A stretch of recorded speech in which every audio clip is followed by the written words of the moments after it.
Well, hi everyone. This is my review of the Acoustic Research pw1000 power console. We'll start with an overview of the hardware and the connections, and then we'll take a look at the inside and show what the internal construction looks like. Well, I think it's an attractive unit. It has a matte black finish everywhere except for the front, which is a shiny plastic. The lower part has a flip down front panel showing off the connections. It has a power switch on the front that switches 6 of the outlets in the back. It has 2 power outlets in the front and 2 USB powered outlets.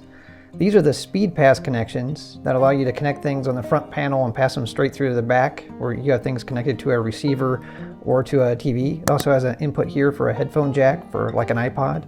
And this is an output for a Ethernet plug from the Ethernet switch, which is on the back side. So let's take a look at that now. It has a nice long thick power cord, 3-prong outlet. It has 2 sets of inputs and outputs for cable connections or antenna feeds. It has 8 outlets here on the back, 6 of which are switched. Here's the Ethernet switch with 1 input and 3 outputs. And these are those speed pass connections for the connections on the front, and here are the connections that connect to a receiver or TV on the back side. So let's flip it back around and take a look at the front panel light. So I've plugged it in and I've also closed the blind so that you can see the light that I'm about to show you. This front panel here it's dark, but it's see-through. You can see the power light here, and there's also a couple over here that are much dimmer. The part I wanted to show you is that when you flip this down, this whole area becomes illuminated, which is nice when you're trying to find things, but you're going to flip this panel down so that you can make connections, which means this is going to be open the whole time when you have something connected, like say you want to connect up a game panel or whatever at night. Well, this thing is going to be lit up in your room. It's activated by this small little toggle switch right here. But just to be aware that unless you, say, put tape over the top of this, which would be real easy to do, you are going to see it whenever this panel is down. So let's take a look on the inside of it.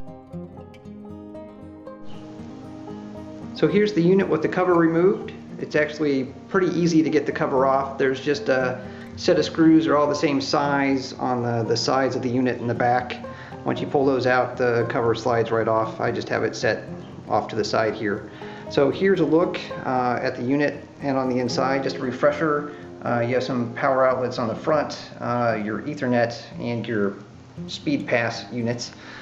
I was curious to see a couple of things. One was if everything had a common ground. So first, quick look at the color coding. So here's your power cord coming into the unit.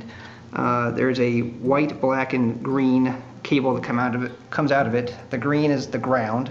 I wanted to check and also show to you guys that all the back outlets, the front outlets, and the cable outlets all have a common ground, which is a nice thing, because if you have ever had a ground loop in your system due to cable or an external antenna coming in from the outside, having these grounded to the same thing you plug your TV and receiver into can solve that problem, because it has a common ground. That's nice.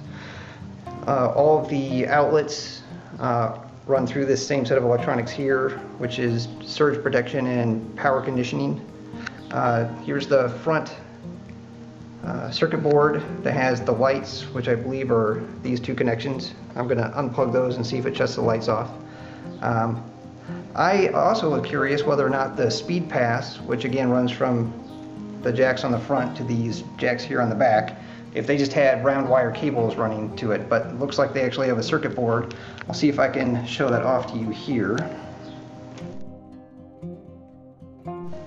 Well, getting to this level of disassembly is a little bit more complicated, because you have to take this metal tray out that sits underneath, and this is mounted on top of it. So you have to unscrew this and that and then slide it out. It's a little more complex, but now you can see what's underneath here better. So here's your Ethernet switch circuitry.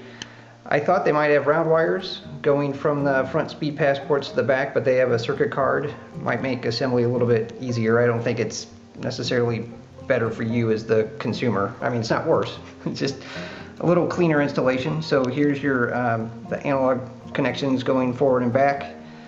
Here's your HDMI and USB on this circuit board here. Showing that off. None of those appear to have any sort of surge protection or power conditioning from the front to the back. Not that you need it, just showing that it doesn't necessarily have it. And finally, just a look at the front USB power port connections. So hopefully you can see them here. Point them out to you. And those are connected up to this area here underneath the plastic. They just have an internal transformer to convert it to the USB. Well, that's the end. Thanks very much for watching. And if you have any questions or comments, feel free to leave a comment and I'll respond as soon as I can. Thanks.